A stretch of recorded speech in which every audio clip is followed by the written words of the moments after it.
Good evening, everybody. Welcome to the first of our two community forums about community development block grant funding for this year. Thank you for joining us again. I see some familiar faces here in the crowd, and we're appreciative that you've come to share your feedback with us. We have a brief presentation that I'll sort of breeze through. The important part is to hear from you. If you don't mind, I'll go through some slides here. This is sort of what we're up against tonight in terms of agenda. Background for our funding, the federal requirements, the planning process, what we're up to here tonight, the funding for this year, the eligible activities and some of the things that we did last year, applying for funding in this next cycle, and then the next steps after that, and then we'll hear from you.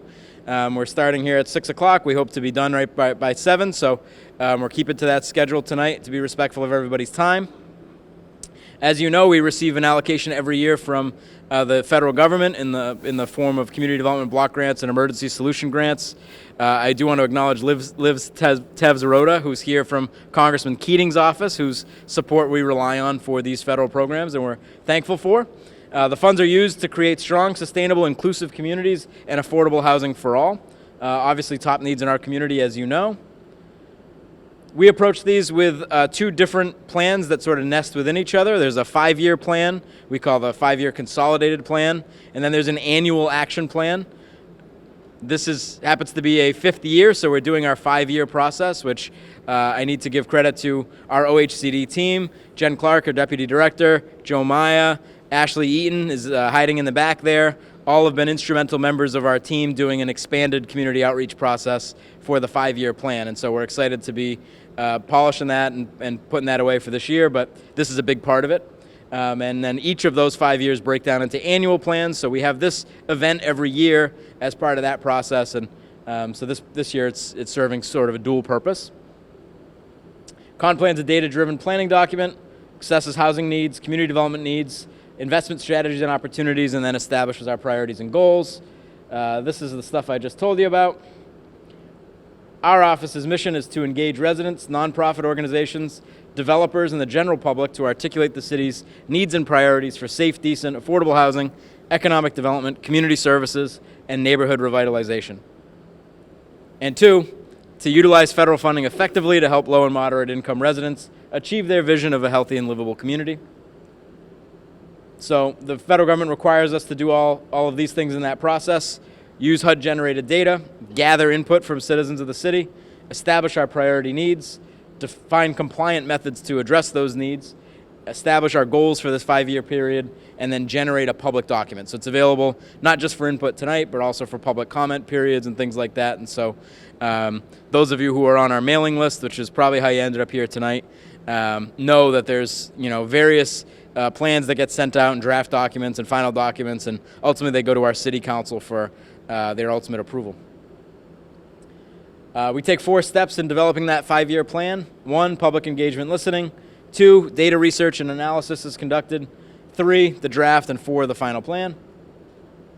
And here's all of our public engagement and listening sessions. So between forums like this one, neighborhood groups, a community survey, Ashley's exercise at the top there where you're asked to prioritize against all of our priority areas is one example of that. We've publicized this on social media, print advertising, community groups, cable TV, you name it, we've done it. Our funding cycle, this is a familiar chart, it doesn't change. 1, we determine needs in the community. 2, we set priorities. 3, we identify resources. 4, we establish goals. 5, we actually administer programs, especially in concert with our nonprofit partners. And then 6, we evaluate the performance of those partners, ourselves, reevaluate, and do it all over again each year. This year, we anticipate $2.6 million in community development block grant funding, and then $225,000 of emergency solutions grant funding, as well as $877,000 in the home investment partnerships program funding. So CDBG is our core funding that supports so much of our community work, so much that you're so familiar with. Emergency solutions grants, a relatively small pool of money used primarily for homeless shelter, rental assistance programs, and things of that nature. Street outreach as well. Lastly, the home investment partnership program is used to support some of our first-time homebuyer activities. It's used as a subsidy in the creation of affordable housing units, and so we often piece that together as part of the overall financing strategy behind new housing development. As an example of some CDBG activities, all of them must meet national objectives. One of the three, either benefit to low to moderate income persons, preventing slum or blight, or addressing urgent community needs. And then two, not less than 70% of the spending must benefit low to moderate income people. Some examples: infrastructure improvements, public facilities, public services, things like council on aging activities. I see Pam Amaral-Lima in the back. Park improvements, housing and rehab programs, our home repair programs, for example, that come out of our office, as well as economic development. That's taken the form of supporting economic development agencies and their work in the city. For ESG, as I mentioned, shelter, street outreach, homeless prevention, rapid rehousing, which we basically see as rental assistance programs, and then the HMIS, Homeless Management Information System. If you're in the audience and you know what that acronym means, I'm sorry. If not, just know that it's how we keep records and data for all of the homeless population that we serve. And lastly, home. It's for new construction, rental housing, first-time homebuyer programs, and also for support to so-called CHODO organizations, nonprofit housing development organizations. In the last year, over 25,000 city residents benefited from public facility improvements and city park upgrades using community development block grant dollars. Over 6,000 city residents benefited from public service activities, so throughout the array of nonprofit public service programs we've worked with, that's how it tallies up. And we're proud to have been part of the creation of 25 new units of housing that were, or 25 housing units that were improved, de-leaded, created new, or rehabbed with the use of CDBG and home dollars. Of course, those of you who have tracked our housing efforts know the numbers of the units that we've been involved in some way is higher, but these are the ones we've made a direct financial commitment to, which is we see the average per unit cost of a new unit of housing is between $400,000 and $500,000 a unit. And so we've inserted basically small amounts of money into these projects to help make them happen, and along the way have supported 25 units specifically. Here's some pictures from some of the programs. There were 18 total public service activities, totaling over $350,000 from recreation and arts programming, counseling, case management, and transportation, which is often a big need for some of our youth-serving organizations. It's hard to get people from point A to point B, and many of the programs are not necessarily citywide programs, so we need to figure out how to get people there. So great programs and some of the young people taking advantage. On economic development, through our support of the Economic Development Council, 17 jobs are created or retained last year, 9 businesses were assisted directly, and through our office, we've made grants to 2 businesses for facade improvement programs. We've also supported an ARPA-funded facade improvement program throughout the city, but some great pictures of sort of the befores and the afters, really, of some new and improved storefronts. And then public facilities, this is another one, a big source of CDBG funding going into this. Those of you who have observed the changes in the Boys and Girls Club over the years, much of which has been community development block grant funded. Real transformation. It's amazing what a relatively small amount of resources can do for the look and feel of a building, supporting a great community cause. We've also funded Wi-Fi in city parks. So, you know, it's normally not that exciting to have a picture of a telephone pole, but in this case, there's some really high-tech equipment up on the pole that will enable all the folks in the neighborhood to get connected to the internet. So we're very proud of that project. Parks and playgrounds, 2 new playgrounds we completed in the past year, one at Sunshines, another at this school. So just outside, new and improved, great playground here pictured on the right. All new equipment. New poured-in-place rubber surface. I was here for the ribbon cutting. It was a really great day, and I think the school is really happy about it. I'd be remiss to say that we can't take all the credit for it. We should take only a fraction, really. The school itself, the PTO, they did a really fantastic job fundraising and leading the charge on that project, so we were happy to support it and make it happen.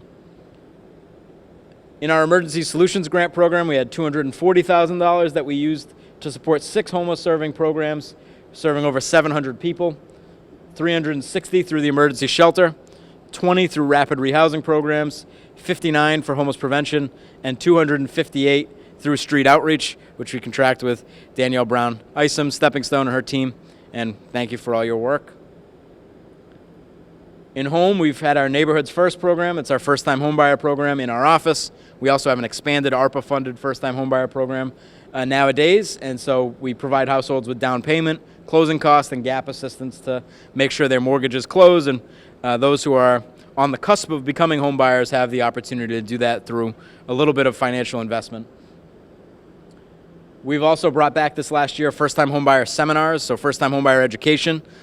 Sometimes, it's certainly nice to have $10,000 or more in a down payment toward your home from our programs, but for a lot of folks, it might be a goal to buy a home 2 or 3 years out, but right now I just want to learn what the steps are. I want to know what the process is so that I can work toward it, and so we're really happy that we're able to bring this programming back, holding this sort of new hybrid format. It's got some online, some in person. It's been very successful so far. Here are some home projects that you may have seen throughout the city. So some new work downtown, the Holy Family Project there, 117 Union Street's in the top right. Some really great ribbons we cut this year and some exciting projects. Up above there is the Fall River New Bedford Housing Partnership, which is instrumental in all things home buying and real estate. Beyond the block grants, we also should mention our continuum of care work. So Jen Clark heads this up for us as part of our former HSPN, now BCCC. Through this program, we helped provide for 178 emergency shelter beds, over 100 transitional units, and over 500 permanent supportive housing units. This captures the merger. Look at the logo. Yeah. The new Bristol County Continuum of Care, it's a merged entity that includes not just New Bedford, but really all of Bristol County with the exception of Fall River, which is their own continuum. And so that's another big step forward for us in being able to tackle homelessness regionally, which we see it as a regional issue. You could argue it's a state or national issue in crisis, but we know that there's strength in numbers, there's strength the broader our network can be and the more resources we can leverage. Applying for funding. Some of you are here to learn more about this. One, how do I request funding? Only through our application process, which kicks off soon after this meeting. So if you're watching at home and you're curious or you're here in attendance tonight, please head to our website. You can read more there. There's also a QR code floating around at community meetings, but we have an all online application process now. We shifted to that over a year ago and thought that was great, and we're going to continue to expand and use that tool. And three, if you're interested in learning more about how to complete an application, you might be new to this, you might be curious just to learn more in depth about the application and funding process, we invite you to join us on Friday, January 17th at 9 for Community Development Block Grant, at 10:30 for the Emergency Solutions Grant. It's a Zoom meeting, so you can join us from anywhere. You don't need to be on camera. You can listen in, whatever works for you. Please join us. The link is, of course, on our website, so you don't have to zoom in if you're watching on video. You can just go to the website and get connected there. There are two kinds of applications, CDBG and ESG, of course, again, and two ways you can access them, QR code and then on our website. Next steps after this. We have our community forum tonight. We're doing another one tomorrow night at our office at 6 o'clock as well. So if you're in attendance tonight and you really love hearing me talk, please join us again. If you're watching at home and you get there in time, feel free to join us. But please spread the word also. Share this among your networks. We want people to come out and share their thoughts with us. Friday, February 7th, the application workshop's on Friday, the 17th, remember that. And then February 7th is the deadline for submitting applications for funding through CDBG and ESG. So you have a little less than a month to put everything together, which you want to be mindful of. There's this window of time that you need to capitalize on. Between February 7th and April 1st, we will assemble that into the Consolidated Plan draft. So we'll prioritize applications. We'll see how that aligns with the community input we received, and we'll decide how, it's a difficult process for us, how to allocate scarce resources, right? So there's $2.6 million we're talking about in community development block grant funding. I'm sure our requests will probably be closer to $4 million, maybe a little bit more than that. And so we have some work to do to figure out, which ones go where and what projects are ready to advance this year versus might be ready next year and all that. So we'll do that. We'll publish that plan in April. It'll be available for 30 days for public to review and comment. And then it will be submitted to HUD after that. And then all those funding allocations will be put into practice on July 1st. So this really kicks off a 6-month process for us, from public presentation to application to review to publication to distributing money and starting projects in earnest. So, as I mentioned, the most important part of the process is getting your feedback, hearing from you. What do you think about all of our priority needs and areas and issues? And so I will open it up at this point to you folks in attendance to speak on whatever you see as community priorities, your feedback in where we should allocate these funds, more, less, wider, deeper, more targeted, you name it, whatever you think this money should be used for. This is really your money. It's the City of New Bedford residents' funds to allocate, and so we're here to listen to you. So if anybody has any comments, I'll just come down and hand you the microphone so we can capture them. But who's first? Zach.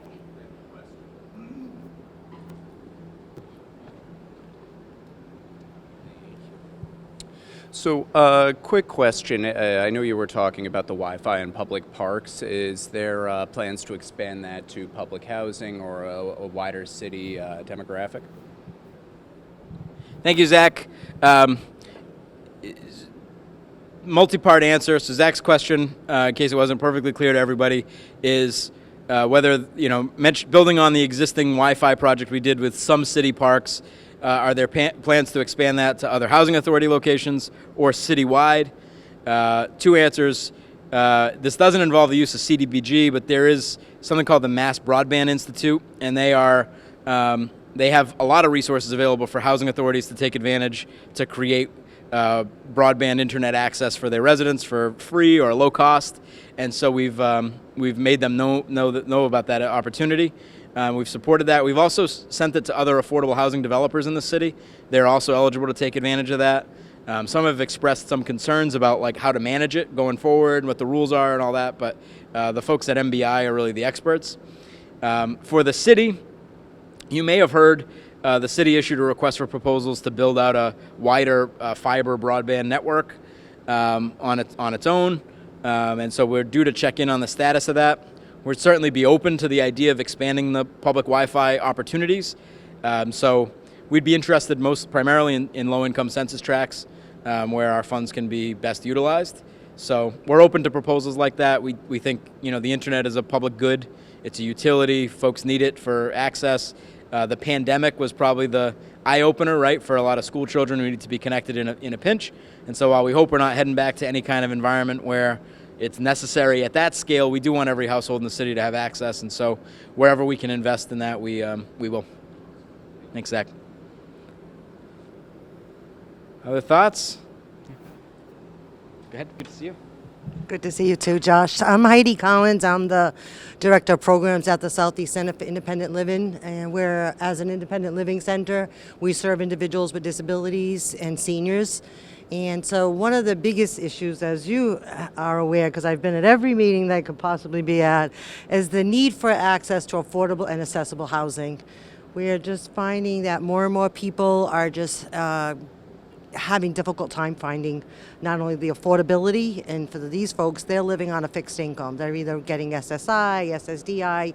They can't afford the market rents that are out there. And so we need to really invest in quality, affordable, and accessible housing and ensure that people are not, on the streets. One of the biggest issues that we're also facing is that we're seeing more medically compromised individuals that are on oxygen tanks or have some devices that they ultimately may not be able to get into a shelter system, or maybe it's not safe for them to go into a shelter system because they have medical compromise issues or immune systems that they probably shouldn't be in a congregate type of setting. So we really need to invest in be creative in strategies that are going to help them stay healthy, have a roof over their head, and in order to get them into an affordable unit.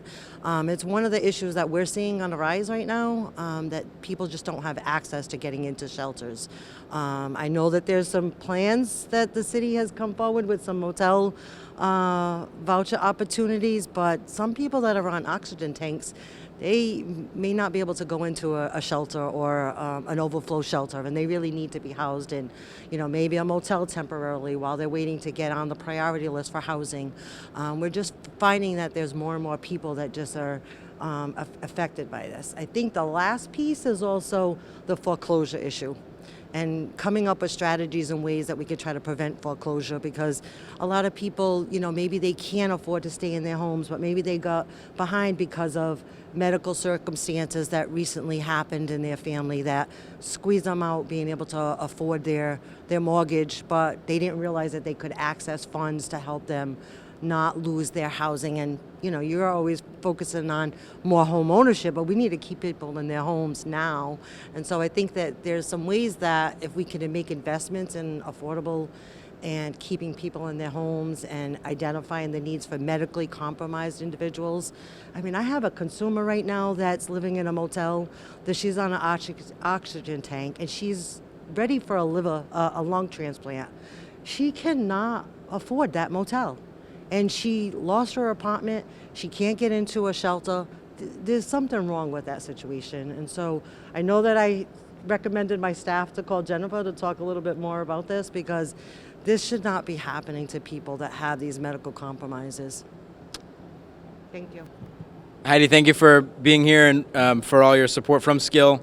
Certainly great points you raised. I think we can extract the themes throughout. It's unfortunate to hear one story like that, but we know that there's more than one. We know that we have work to do in that area as a community, as a continuum of care and beyond. So thank you for coming here and voicing those concerns.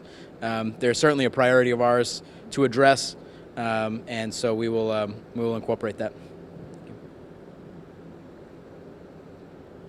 Any other thoughts, comments? All right. Hearing none, I'll just do a quick recap. Our next steps, again, Friday, the application workshop. A few weeks later, February 7th, 12 noon is the deadline for submissions on the online neighborly portal that you can get to on our website. That'll be published for comment on April 1st, soon after that. So with spring, you'll have a new round of community development block grant and ESG commitments from our office. And if you have any questions at all, please get in touch with our office, the Office of Housing and Community Development from the City of New Bedford. We're eager to help, and we're eager to brainstorm and talk through the way that projects might formulate and might come together in the next month or so. So please don't hesitate to reach out to us. No idea is a bad idea. No concern is a bad concern. Our survey is available. You can call us and just offer your comment that way as well. So please have your thoughts be known to us. Get them to us in some way, shape, or form. And for those of you who were able to attend in person tonight, sincerely thank you for taking the time to come and be part of this process. Have a great evening.